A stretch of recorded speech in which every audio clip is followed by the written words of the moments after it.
Chakra.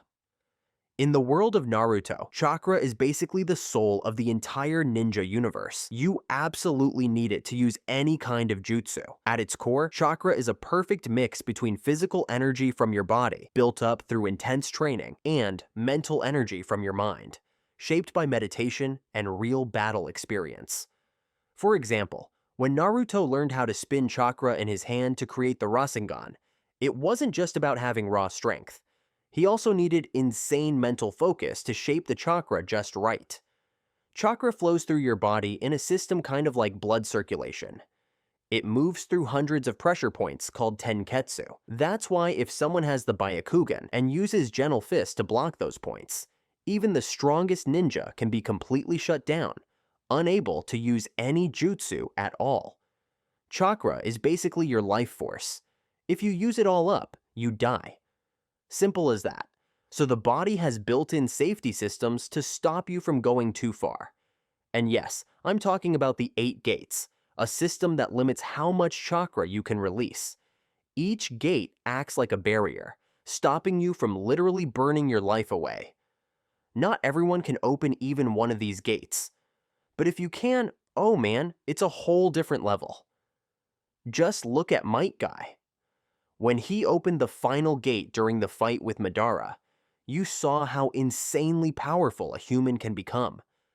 High-level jutsu like Chidori or Rasen Shuriken need a massive amount of chakra. That's why even a genius like young Kakashi could only use Chidori 4 times in one day before completely burning out. Meanwhile, Naruto, with the endless chakra from Kurama, could spam Rasengan like it's nothing. It's honestly unfair. If you've got tons of chakra, fighting becomes way easier. You can even brute force your way out of jutsu that are supposed to block your chakra flow. Chakra can also be combined with nature elements like fire, water, lightning, wind, and earth to create different styles of jutsu. We've seen tons of these elemental techniques, but beyond that, there are rare chakra types like natural energy or 6 paths chakra. Only a few chosen characters ever get to use those. Either they trained insanely hard, or they were simply chosen, like Naruto, Madara, or Hashirama. If you're curious about all the different types of chakra, I already made a whole video about that. Go check it out on the channel. Now, if you've made it this far, welcome to the amazing world of anime. This is the place for true fans like you, where we celebrate all the magic, action, and emotions anime brings to our lives. You've watched, you've felt the hype, you've been lost in these beautiful fantasy worlds, but, have you hit that subscribe button yet? Right now, almost 90% of you are watching without subscribing. Just imagine, if everyone hits sub, we could build one of the strongest anime communities out there. So, go ahead, click that subscribe button right now so you won't miss any new episodes, deep dive breakdowns, or awesome anime content coming your way. Thank you so much. Now next on the list, just a little bit higher, is Jutsu. Jutsu are the awesome moves ninjas use, both in combat and in daily life. The easiest way to explain it, Jutsu are basically the magic tricks of the ninja world, and almost all of them come from controlling chakra. Chakra is made by combining physical energy from your body with spiritual energy from your mind. When a ninja wants to use a jutsu, they mix those 2 types of energy and then use hand signs, those fast, flashy hand movements, to shape and direct the chakra. It's kind of like typing in a cheat code. Each hand sign is like a piece of the code, and once you finish the sequence, the jutsu activates. And because there are so many ways to combine hand signs, the number of possible jutsu is absolutely wild. Just look at Kakashi. He's mastered around 1,000 different jutsu on his own. That's ridiculously impressive. To make things easier to understand, jutsu are ranked by difficulty. The ranks go from E all the way to S.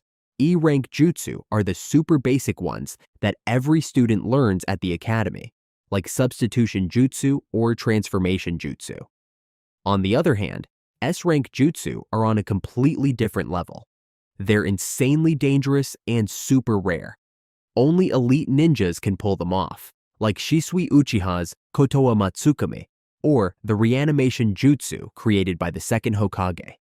Jutsu also fall into 3 major types: ninjutsu, Genjutsu, and Taijutsu. Ninjutsu are the straight-up attack techniques. They often involve using elements like fire, water, lightning, or earth to blow stuff up or mess with the environment. Genjutsu is all about illusions and messing with the opponent's mind. A perfect example is Itachi's Tsukuyomi, which can trap someone in a nightmare world where seconds feel like days. Taijutsu, though, is pure hand-to-hand combat. No chakra tricks needed, just raw speed, power, and precision. Beyond the main three types, there are other special jutsu too. Some are used for making barriers, absorbing chakra, or are unique to certain clans. These add even more flavor to ninja battles.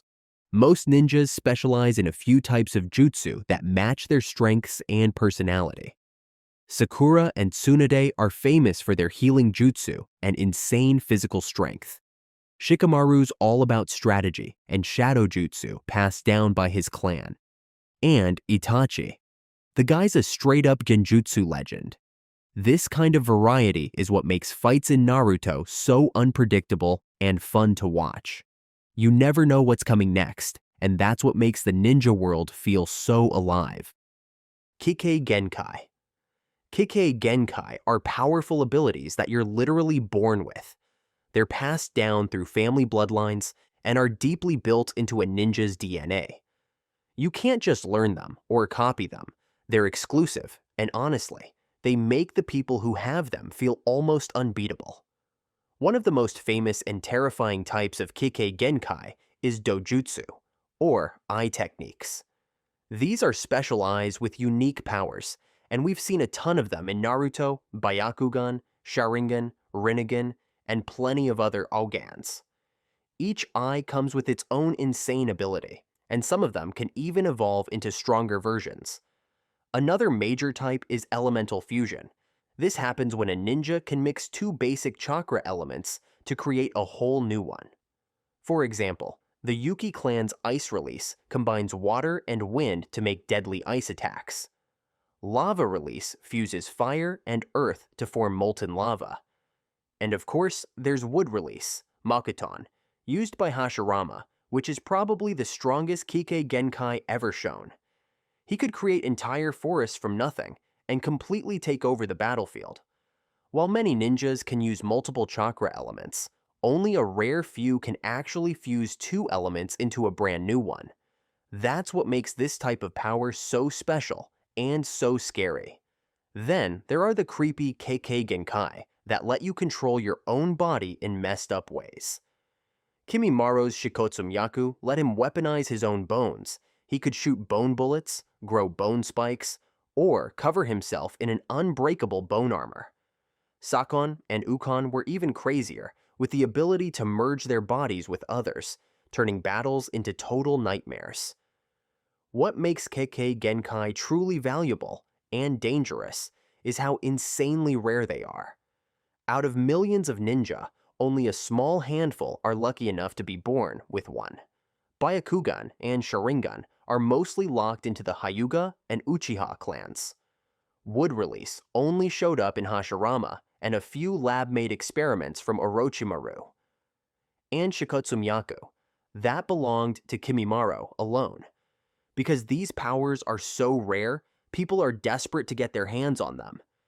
Some want to steal the special eyes. Others want to capture bloodline users and turn them into living weapons. In the Naruto world, people trade eyeballs like light bulbs. It's wild. But the truth is, most Kekkei Genkai are extremely hard to recreate. Besides dojutsu, trying to copy or implant a bloodline ability usually ends in failure. Just look at Orochimaru's experiments to recreate Hashirama's wood release. Out of hundreds of test subjects, only Yamato survived, and he was the only one to actually inherit that power. Summonings. This is the epic ninja art of opening a portal between worlds to call powerful creatures to fight by your side. It all starts with a blood contract, a sacred and unbreakable deal. To summon a creature, a ninja must sign its contract using their blood and leave a fingerprint on a special scroll. Naruto signed with the toads from Mount Myoboku, Orochimaru with terrifying snakes, and Sasuke even signed with both snakes and hawks. The process sounds simple. Bite your finger to draw blood, smear it on the summoning hand, then pump chakra to open the portal. But here's the catch. The amount of chakra you use seriously affects the result. Small chakra? You'll just summon tiny guys like baby Gamakichi. But if you pour in massive chakra, boom, giant beasts like Gamabunta show up. And some shinobi can combine their chakra to summon something even bigger, like when Tsunade and Sakura teamed up to summon a piece of giant Katsuyu that healed thousands of soldiers. What makes summoning jutsu totally different from regular jutsu is that the creatures you summon have their own minds. They're not just puppets. Some, like Gamabunta, will fully cooperate, but others, like Manda, can be super aggressive and even threaten to kill you. That's why summoning jutsu is absolutely a double-edged sword. You might call a beast strong enough to wreck the battlefield, but if you can't control it, it might destroy you instead. Rinnegan users like Pain have a major cheat code. They can summon multiple monsters without blood and even bring out the terrifying Gato statue. And don't forget, summoning jutsu isn't just for animals. You can summon the dead with Ito Tensei, bring out giant Rashomon gates, or even summon natural forces like Koji Kashin's volcano fire. But here's the deal, summoning isn't cheap. It drains chakra, especially with monsters like Gamabunta or Manda. Naruto had to rely on Nine-Tails chakra to summon Gamabunta when he was younger. That says a lot. Plus, summoned beasts don't stay forever. When they run out of chakra or time, they vanish, which could leave you totally exposed at the worst moment. And the danger doesn't stop there. If the summoned creature doesn't respect you, it might turn on you. Brutal ones like Manda won't hesitate to bite back if they feel disrespected. So a ninja needs not just power, but serious mental toughness and charisma to keep their summon loyal. In short, summoning jutsu is definitely not for average shinobi. Only legends like Jiraiya, Tsunade, Orochimaru, or Naruto can handle contracts with legendary beasts. That's why every time someone pulls off a summoning in a big fight, it instantly becomes an unforgettable moment. Yin-yang release. Yin-yang release is a power that goes way beyond the 5 basic chakra natures we usually talk about. It's all about balance between spirit and body, between nothingness and reality. To get what yin-yang release really is, we need to break it down. Yin release uses mental energy, the invisible but insanely powerful stuff that can create shapes and forms out of nothing. Yang release is all about physical energy. It gives life and movement to those forms. When you mix both, you get something god tier. In fact, every single jutsu, no matter how simple, is actually based on yin-yang release at its core. That's how deep and universal it is. The first person to fully master this power was Hagoromo Otsutsuki, the Sage of Six Paths. He literally used it to create the 9-tailed beasts by splitting the 10 tails chakra, and then gave them their own minds and wills. This wasn't just chakra control, this was divine-level creation, like carving living beings out of pure thought and energy. Totally unreal. Generations later, Naruto inherited this insane power through Hagoromo's spirit. He used it to save Might Guy from dying after opening the 8th gate, brought back Kakashi's left eye that had been gone for years, and even gave Obito one last shot at life when he was already done for. But even this power has limits. Naruto couldn't stop Obito from dying when he got hit by the all-killing Ash Bones. That shows us, in the ninja world, there's always another power that can counter even the strongest jutsu. The scariest part of yin-yang release? It can completely cancel out any ninjutsu. That's what makes the truth-seeking balls so ridiculously dangerous. They can block any attack and destroy any jutsu they touch. Not even the undead revived by impure world reincarnation can regenerate if they get hit. It's total erasure. Tailed beasts. In the world of Naruto, the tailed beasts, also called Biju, aren't just giant monsters. They're pure chakra creatures, and their power is absolutely insane. To control them, ninja villages came up with the idea of sealing them inside people. These people are called Jinchuriki. Sounds simple, but it's actually super complicated. You need insanely advanced sealing jutsu, like the Uzumaki clan's chakra chains, or the Reaper Death Seal that Minato used. At first, the bond between a Jinchuriki and their beast is usually awful.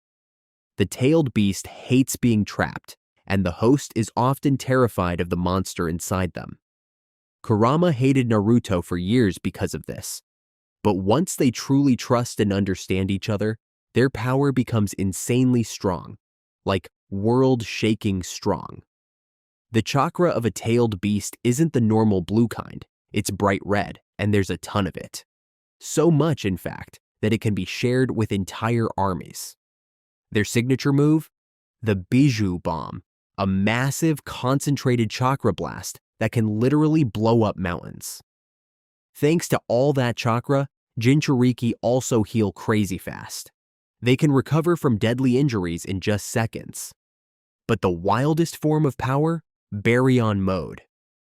This is a super rare transformation that only Kurama and Naruto have used. It fuses their chakra into one, but the price is brutal. Kurama can literally die from using it. Of course, the stronger the power, the bigger the risk. Sealing a tailed beast isn't a game. It takes expert-level jutsu and often comes with major sacrifices. And even after sealing, the Jinchuriki constantly fights to stay in control. If they slip up, they can get completely taken over. Just look at Gaara when he was a kid, Shukaku could totally control him. These 9 beasts are extremely rare, and they're the reason behind so many major battles in the series.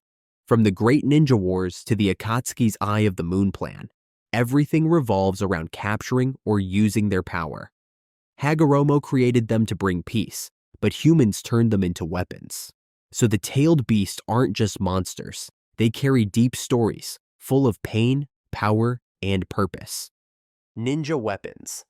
Ninja weapons might sound simple, but in the shinobi world, they're actually a crazy deep art passed down for generations. From basic kunai and shuriken that every rookie knows, to legendary treasures like the Byakugan fan or the sealing gourd, every weapon carries its own story. A kunai isn't just for throwing or stabbing. In Minato's hands, it became a literal teleportation key thanks to his flying Raijin seals. A normal piece of metal instantly turned into one of the deadliest tools on the battlefield, just because the wielder was genius enough to use it in a new way. The puppet masters of the Sand Village show just how creative ninja combat can get. Controlling these puppets with chakra strings takes insanely precise skill. Sasori turned puppet mastery into a deadly art, packing his creations with hidden blades, poison needles, and even chakra cannons. His puppets weren't just weapons, they were bloody works of art. Meanwhile, the Aburami clan went full horror mode, using living insects as their weapons. These bugs can silently drain an enemy's chakra or spy from far away without making a sound. And then there are the special weapons everyone fears, like the 7 Swords of the Mist. Samhata isn't just a sword, it's alive. It can suck chakra straight out of you and even betray its owner if it finds tastier chakra somewhere else. Kubikiri Bocho can literally heal itself by absorbing blood, turning every fight into fuel for its power. Tamari's giant fan can whip up storms strong enough to flatten an entire forest with just a few swings. These aren't just tools, they're true battle partners that fight alongside their wielder. At the very top of ninja weaponry are the legendary treasures of Hagoromo Otsutsuki. The Byakugan fan can control all 5 elements, turning its wielder into a mini-god who can unleash fire, water, earth, wind, and lightning at will. The sealing gourd can trap almost anything, humans, tailed beasts, you name it, as long as you know the target's true name. Kinkaku and Ginkaku show just how terrifying these treasures are when they fought against the entire Shinobi Alliance. Of course, a weapon is only as strong as the person holding it. A kunai in the hands of a rookie might just be good for cutting vegetables, but in Minato's hands, it became the symbol of the yellow flash. High-level weapons like Seimahara or Bashosen demand massive amounts of chakra, and if you can't handle it, you'll burn out before you even land a hit. Every weapon reflects its user's personality and fighting style. Sasori's puppets show his cold, lonely artistry of death. Tamari's fan mirrors her bold, straightforward attack style.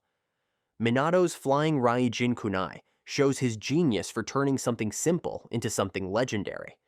Ninja weapons aren't just tools, they're symbols of willpower, creativity, and the dreams of the warriors who made history with them. Alright, that's it for today. Thanks for watching, and we'll see you next time.